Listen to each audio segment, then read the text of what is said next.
passed the first game of every best of 3. Or every notable best of 3. Because obviously they didn't have time to do all of them.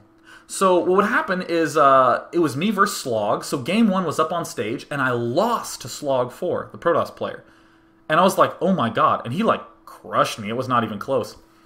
And then I barely won the next 2 games. But what's so funny is that everyone in the tournament was like, oh yeah, let's watch the StarCraft matches. Oh yeah, that Day9 guy, he lost. All right. So then, and then I had to play against Last Gosu, who ended up beating me twice. So that first game was showed, and I lost that. So then I had to go to the losers bracket, where I played against Noni. And then first round game, that gets broadcasted, and I lose that, and then I win the next 2. And then I had to play against Artosis, and I didn't cast those games. But then I had to be up against Last Gosu in the finals. So every single game, every single series I'd played was me losing the first game and winning the next 2, with the one exception of Last Gosu, who just beat me 2-0, like straight up. So in the final game, I was just so tired that in the last deciding match, and this is the one that got cast, I 5-pooled. I've never 5-pooled in a practice game in my life. I just 5-pooled. And I lost because he 9-raxed. And I remember I got that same bitter feeling that I got after Android, because I thought to myself, I designed my build to hold off 9-racks. And I abandoned all of that just for an easy win because I was too tired. And, you know, again, I was really bummed out about that. But, you know, my brother, he was there, and we went into a corner, and I got really upset. And he's just been this, like, fixture of support. That's why I think it's so important for people, you know, if you have brothers and parents who don't get StarCraft, to just get them into it. To just figure out ways to say these stories, to share your just intense passion, all the amazing stuff that happens in StarCraft with them, so that way you can, so they can just be supportive, because once they get it, they'll definitely just be there for you and be so nice. My mom felt horrible, you know, I ended up, because it was just #1 spot goes to the Grand Finals, so I didn't get to go, and I was just like, And eventually Last Gosu couldn't go, but I'd already scheduled stuff in with school, so I couldn't go to the 2006 finals. But, you know, I still just kept playing. You know, even though that hurt, I just focused and kept playing. And then 2007 came along. This is me now. I'm still more WCGs. There was a WCG US Open where, okay, for the US Open, if you got in the top 2 spots, you qualified for the WCG Pan American Championship, which is just North and South American countries. So I was invited to the Open because I was top 4 from the previous year. So it was me, Artosis, Noni, and Last Gosu. And I trained harder for that than I ever have for anything in my entire life. So there was a break at the end of school between when school finished and my summer research began at Harvey Mudd. So in that period of about a month, a little over a month, I would wake up at 10 a.m. I would play from 10 to noon, and then I would take a break for lunch. I would play from 1 to 6 p.m., take a break for dinner. Play from 7 p.m. till 3 in the morning, and then wake up the next day at 10 a.m. again and just repeat. And I played countless games, like the 3 people who I want to personally thank right now are Frozen Arbiter for helping me with my Zerg vs. Protoss, Dead Man from Croatia for helping me with my Zerg vs. Terran, and Avi Love from Denmark, I believe, who also helped me with my Zerg vs. Terran. And I just trained so much. Holy cow, I played a lot of games then, as you might imagine. And Noni got first at the Open, and I got second. So oh my god, we're both going to the US Open.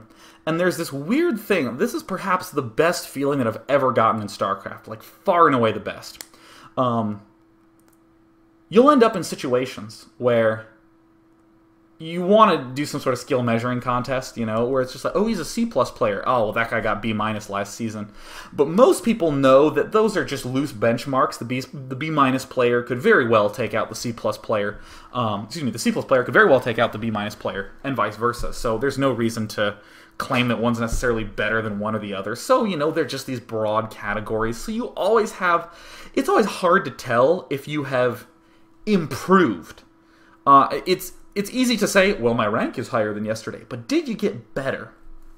And I recall in all my hours of just laddering like crazy on PG2 or an ICCUP, this thing would happen where you'd get up to someone who would be, you'd get to like the A- or A range, and you'd play against some player who just was really good. Just out of 10 games we'd play in a row, I'd win 3 or maybe 4, and none of them felt good. So what I would do is I'd create a new account. I would rework what I wanted to practice, and I would start from the ground up, you know, being like, okay, so let's see how it feels against these lower level players, and let me adjust all the way up, because I don't want to do something nuts, like completely change my play style, and then, oh hey, now I'm going to practice it against A and A+ level players. I'll just get demolished. I mean, it's not like, I mean, I'm not going to lie. It's not really being super smart or anything that gets you, like, high. I mean, it's just, for me, I just played a lot and analyzed my games a lot. So I created a new account because I as a person needed that many games to just figure things out and to problem solve and to sort out what would work and what wouldn't. And I remember I found that same guy again, and he wanted to play another 10 games. And suddenly, I won every single one of those games, and his units felt predictable and stupid. His play felt so flawed, and at no point during the game did I ever actually feel nervous or feel like I was at a loss or feel like I had to play intensely. That all those hours of playing, I was like, oh my god, I actually improved. And that, in my eyes, is why StarCraft is incredible as a game. Just as a game, think about that. That it is a game that requires as much mental strength as like a chess grandmaster, trying to figure out all the different strategies and the right way to respond and all these little adjustments you make in-game to all the various possibilities. And on top of that, you need to have the dexterity of a musician, to have your fingers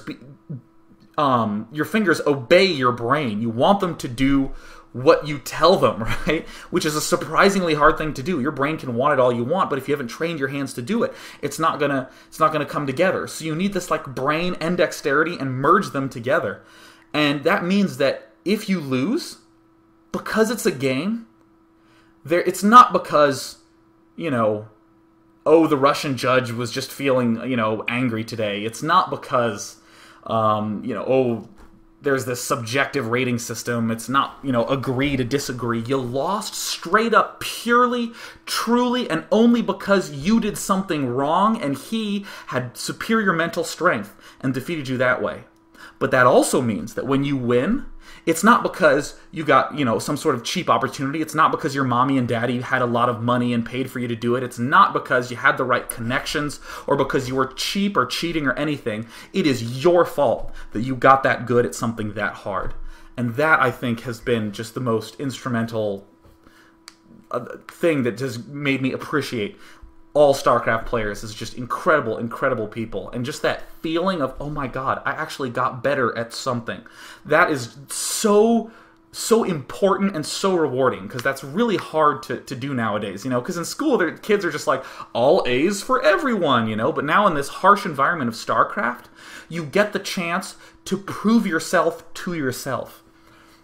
And I continued to train as hard as I could for that, you know, Pan American Championship tournament. I went out to Cancun and I didn't want to be there. It was wet everywhere. The humidity was high. It was so moist that the humidity would condense on the sheet.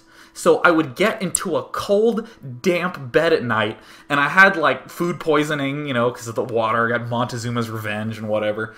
And I just felt, ugh, and I went to the tournament, and I didn't. The best player at the tournament was the famous Canadian player Testy, Nick Parentesis. He is like a legend. He was unbelievably good with all 3 races. He would like practice regularly with all the top name players like Stork and stuff. He was in the same clan with him.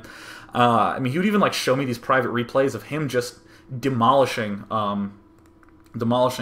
like Stork in these games on like Gorky Island and all that stuff. Really scary player, and I thought he wasn't going to show, and he showed up, and I was just like, ugh. But what ended up happening